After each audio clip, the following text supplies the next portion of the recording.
ubu noneho nje kukugezaho ibintu tuzakurikiza muri uyu mwaka. Ni ibintu 10 cyangwa se navuga ngo ni amategeko 10 wowe uzabasha kuyakurikiza kuva kuri nimero 0 kugera ku 10. Rwose nkubwije ukuri ko uzabona umusaruro, ibiro byose wifuza gutakaza bikagenda. Nkuko rero mubizi, abantu twatangiranye urugendo kuri Byoroshye rwo kugabanya ibiro. Urugendo rwacu rwagize faze 3. Faze ya mbere yari iyo kwiga ugasobanukirwa, ukamenya ikintu cyatuma ibiro byawe byiyongera, impamvu ibiro byawe byiyongera, kandi ushaka kunanuka ugasobanukirwa kandi ikintu wakora kugira ngo ibiro bigabanuke. Ubundi faze ya kabiri ugatestinga amadayati, ukareba ko ibiro bigabanuka. Byatangira kugabanuka ukajya kuri faze ya gatatu, ariyo yonyine yo kuba independent, ukagira amategeko ukurikiza akagufasha. Inshuti yanjye, nimba uri mushyashya kuri Byoroshye nguhaye karibu, kandi ndakubwiza ukuri ko uyu muryango ujemo niho rwose uzasanga uburyo bwo kugabanya ibiro butihuse, bugenze gahoro gahoro, kuko turashaka uburyo butagira stress. Hari abageze kuri faze yo gutestinga bagabanyije ibiro, batangiye kubigabanya rwose, baguha ubuhamya.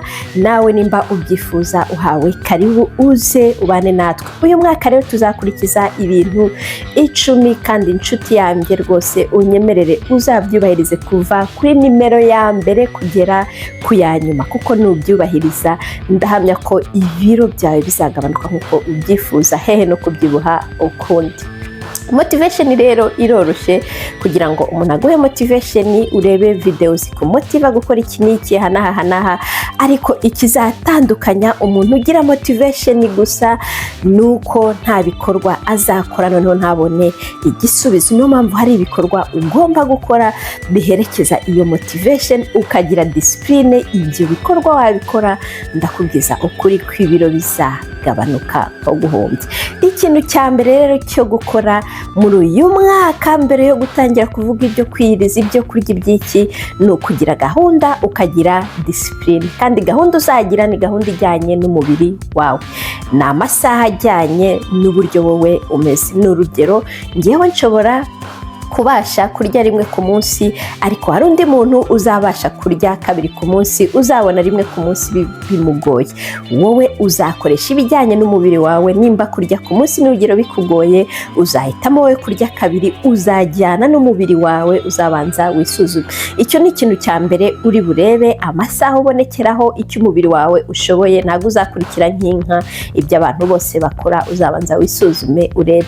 Ikintu cya kabiri rero ni uko uzahitamo amasaha yo kuriraho, igihe cyo kuriraho. Aha kuri Byoroshye ntabwo turya 3 ku munsi, ntiturya 5 ku munsi, hoya. Aha uzahitamo kurya 2 ku munsi cyangwa se 1 ku munsi. Inshuti yanjye, ntabwo turya ibiryo bya mu gitondo kuri Byoroshye iyo tubyutse, hoya. Turya ibiryo hashize umwanya rwose. Iyo ni discipline twihaye. Uzahitamo kurya 1 ku munsi cyangwa se 2 ku munsi. Unkundire uhitemo ibijyanye nawe.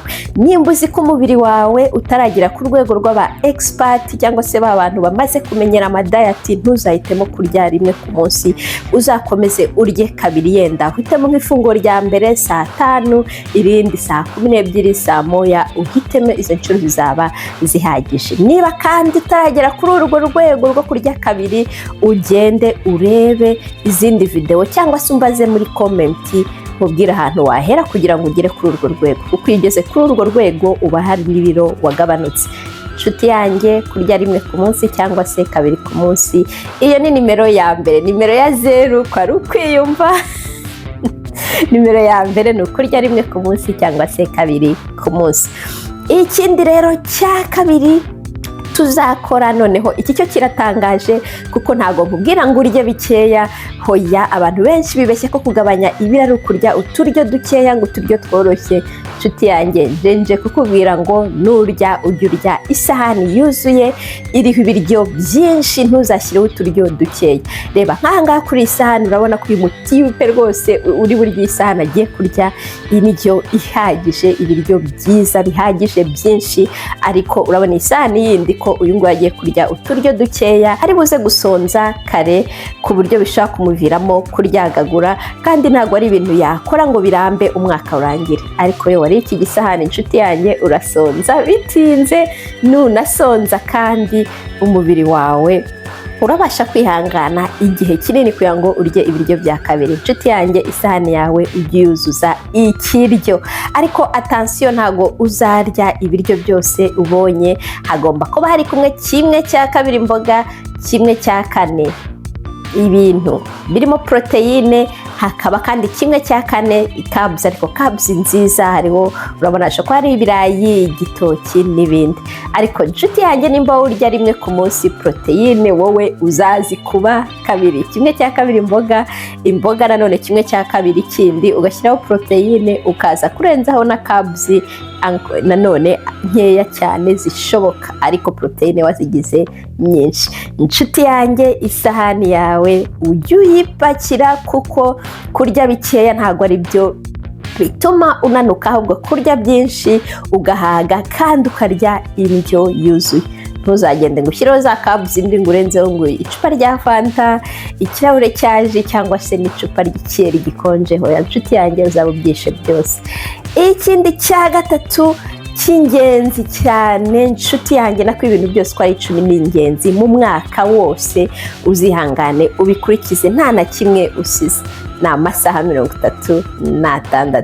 Amasaha 36 azajya agufasha, kuko azajya agenda umubiri wawe akuremo cya kinure kitasohotse mu masaha utari kurya, asohore ya maserire yapfuye ari mu mubiri wawe.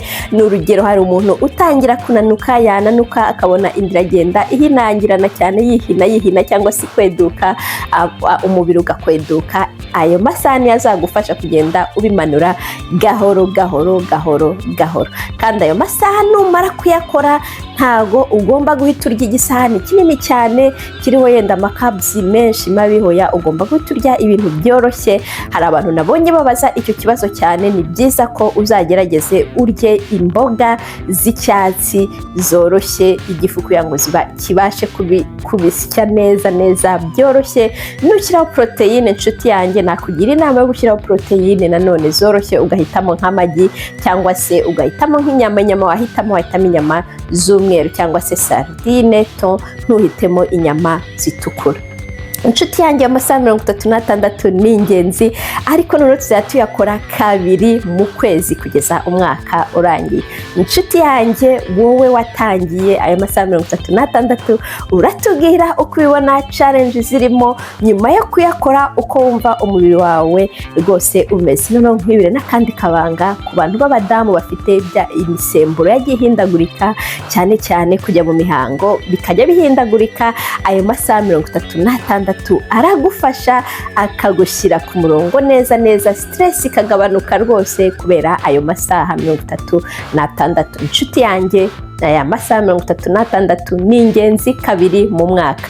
Ikindi ndabyishe noneho kabiri mu mwaka ni kabiri mu kwezi, kabiri mu mwaka byaba ari gake cyane. Nanone ntukore kenshi cyane, kuko nukora kenshi cyane uzagenda unanuka wuma. Ntabwo ari ibintu birambye wakora birambye ngo ujye ubikora buri cyumweru hoya, kabiri mu kwezi karahagije. Kandi ikindi navuga kuri aya masaha 36, mu gihe uyarimo ujye unywa amazi, cyangwa se amazi nimba utashoboye ufata amazi ushyiremo green tea, thé vert cyangwa se thé vert mu rurimi rw'igifaransa, nibyo bizaba bihagije. Ntuzashyiremo indimu, ngo ushyiremo andi detox hoya, uzashyiremo ibyo ngibyo nshuti yanjye bizaba bihagije.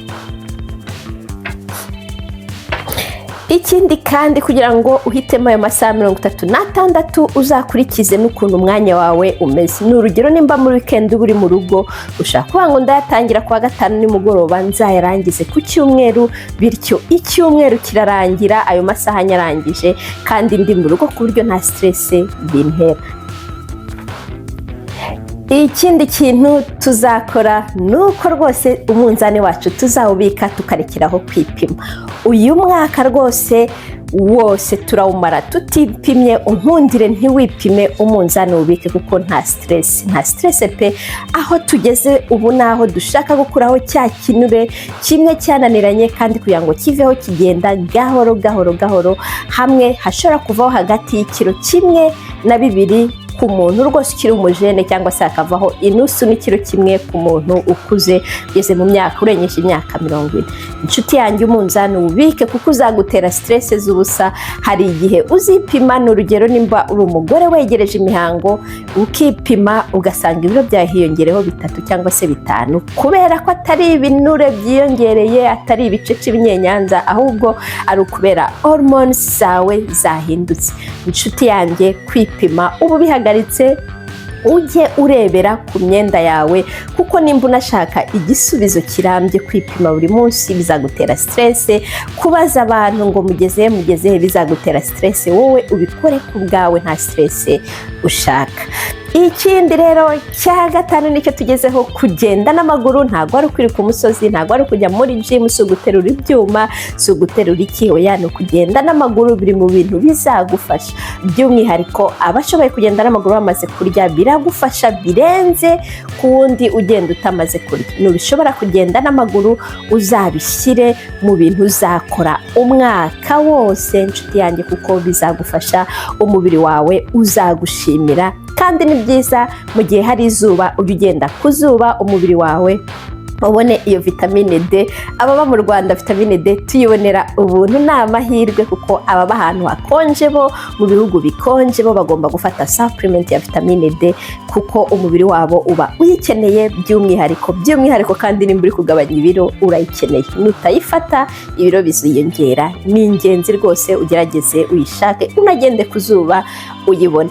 Ikindi rero cya 6 nuko ugomba kwitondera carbs, ugasobanukirwa n'isahani n'ibintu biriho. Isahani yawe rwose igomba kuba iriho ibintu byujuje intungamubiri. Utazi ibigomba kuba biri kuri isahani yawe, ushyire muri comment ubimbaze. Ntago nabisobanura muri iyi video kuko yaba ndende cyane, ubundi nzahita ngusubiza. Ushyire muri komenti, urabona igisubizo cyawe. Isahani yawe ibe iriho bya biryo ugomba kurya, by'umwihariko abarya inshuro 1 ku munsi, proteine barakuba 2. Ikindi cya 7 nuko ugomba gusobanukirwa n'ikintu bita insuline, ukakimenya, ukamenya ko insuline imisemburo igenzura isukari mu mubiri wawe. Mu gihe wayihaye ikintu kiboostinga isukari yawe izagenda ikazamuka, iyo misemburo ikazamuka rwose. Iyo izamutse ikagera ku rwego rwo hejuru, iragenda rwose ikakurikira ibinure ku mubiri wawe, cyane cyane kunda, ibicece, ibinyenyanza rwose ntizakubabarira. Kandi ukamenya ko ibintu biyizamura cyane ni ibintu biri byatwashyize mu cyicaro cya kabzimbi. Kabzimbi harimo amafanta, harimo amagato, harimo amandazi, harimo amaji, bya bintu byose biryohereye bikorwa mu ruganda, yewe na ya byeri iryohereye iri muri kabzimbi. Ibyo byose ni ukubyirinda. Na kabzi za zindi ibintu bifite ibinyamasukari karemano, yenda harimo ibijumba, imyumbati, amateke, ni ukumenya ukuntu ko kubirya ukareba ya sahani nziza imwe navuze haruguru. Inshuti yanjye, icyo kintu ni ukucyitondera kuko ni ingenzi cyane. Insuline yawe igomba guhora iri ku murongo, ugasobanukirwa ko hari ibintu bigufasha kwishyira ku murongo. Mu gitondo ubyutse ushobora kunywa amazi arimo apple vinegar, amazi arimo akunyu gakeya, bityo bizagufasha iyo sukari yawe ijye ku murongo. Utabisobanukiwe nanone uraza kubaza muri comment, ndagusobanurira. Ikindi rero cya 8, ngeze ku mwanya wa 8 noneho, nuko iki cyo rwose kiragushimisha cyane kuko kiroroshye, nukureka inzoga cyangwa se ukazigabanya muri uyu mwaka. Nshuti yanjye, uyu ni umwaka motivation tuyishyiraho, tukayivanga n'ibikorwa, tukabona ibisubizo. Nkuko tumaze kubimenya, unyweye inzoga umwijima wawe urikanga, ukagira ubwoba ngo uburozi buraje. Uburozi iyo buje mu mubiri, umubiri urwana nabwo ugahita ubusohora. mwijima ukajya gusohora izo nzoga nuzisohora byihuse, umwanya umubiri ukoresheje ni umwanya umubiri wagagiye ugakoresha bya biryo ugasohora ikinure, ariko ikinure ugishimbuje inzoga. Amahitamo ni ayawe, ntabwo nkubuza kunywa ikintu ukunda, ariko urabitekereza kabiri, utekereze ko uko unyweye inzoga umubiri usohora inzoga kandi wagasohoye ikinure. Ubwo urahitamo, ariko nakugira inama yo kuzireka umwaka wose pe ukareba uko bizagenda, kuko uyu ni umwaka bazakora ibikorwa bagiye gukora, bazagera ku bisubizo.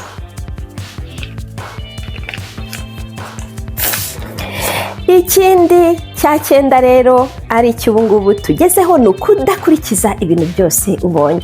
Inshuti yanjye, amadayati ni menshi cyane, inama ni nyinshi cyane, ariko banza ugerageze ushishoze. Kuri interineti hariho inama nyinshi, ntabwo ngutegeka kuza gukurikira dayati zo kuri Aduhire channel, inama zo kuri Aduhire channel, kuko hari abandi bantu bakora video nziza bisobanura neza. Ubanze uhitemo mbere yo gukora dayati iyo ari yo yose, mbere yo gukurikiza inama izo arizo zose, ubanze ushishoze. Ntago kuza hano ngo utangire dayati iminsi 2, ejo bundi uragiye kwa Mukamfizi iminsi 2, iminsi 3 ahangaha nahe kwa Doroteya, kwa Mukandori igice cy'umunsi. Hoya, shikama ahantu uri, byibura uhamare amezi 6. Nimba uri hano ugerageza amezi 6, nimba uri kwa Doroteya ugerageza amezi 6, ntiwirirwe uza ahangaha. Ugerageze noneho nibyanga, umubiri wawe nibwo uguha n'amasinye, ni nabwo wiga, kandi nawe ubundi nukomeza kujarajara uzashiduka umwaka urangiye ujarajara, kandi abandi barageze ku mubiri bashaka, bafite confidence mu mubiri wabo, bambara bagatebeza. Wowe usanga warajarajaye yenda ku macano yose ya YouTube waje kwa Aduhire ujyahe. Hoya, shikama, guma hamwe. Nimba turi kumwe tube turi kumwe, nimba tutari kumwe kandi aho uri uhashikame, ukurikiza inama zose bakugira, byibura amezi 6. Ikindi kintu cya nyuma rero inshuti yanjye, aricyo kiri bugutangaze, ariko ni ngombwa cyane, tuzaryama bihagije. Ubishoboye inshuti yanjye uryame amasaha 7, kuko umubiri wawe uzajya ugabanya stress nuryama neza rwose. Abantu babura ibitotsi, batabasha gusinzira nijoro mbere yo kuryama, inama nabagira, bajye babanza bananize umubiri wabo, ibintu birimo vitamine B bibe hafi, cyangwa se bafate na supplement ya vitamine B, magnesium hafi, ubundi bagerageze barebe ko basinzira. Kandi umubiri wabo inshuti yanjye, nongere mbisure mu bajye bawunaniza cyane. Ushobora kuvuga ngo yenda ndi hafi kujya kuryama, nibwo yenda ngenda n'amaguru mbere yo kuryama, yenda nibwo nkora ikindi kintu kinaniza umubiri ukananirwa no nkaryama neza, kuko kuryama bizagenda bifashe umusemburo wa stress kuwugabanya. Umusemburo wa stress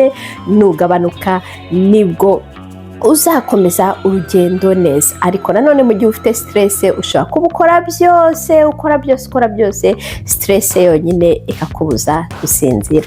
Inshuti zanjye rero, nizere ko turi kumwe muri uyu mwaka. Ibi bintu 10 guhera kuri nimero 0, ntabwo narere kuri nimero 1, guhera kuri nimero 0 kugera kuri nimero 10 tuzabasha kubikurikiza, kandi twese tukagira igisubizo kirambye. Nta stress, ni gahoro, nta stress tugomba kugira, kuko ntabwo umubiri wacu turi kuforsa, turi kugira ngo ute ibiro byihuse. Turashaka kuti ibiro gahoro, kugira ngo tunanuke dusa neza, nta minkanyari, nta hantu hipfumyaritse hagize gute, gahoro, nta stress. Inshuti yanjye rero, ndagushimiye kuba wanyizeye, by'umwihariko kuba warizeye Aduhire channel. Ushyireho like iyi video, undi muntu wese uzi aya mategeko yafasha, ibi bintu 10 byafasha, umwohereze iyi video. Ciao, naho utaha. Love you guys. Bizu.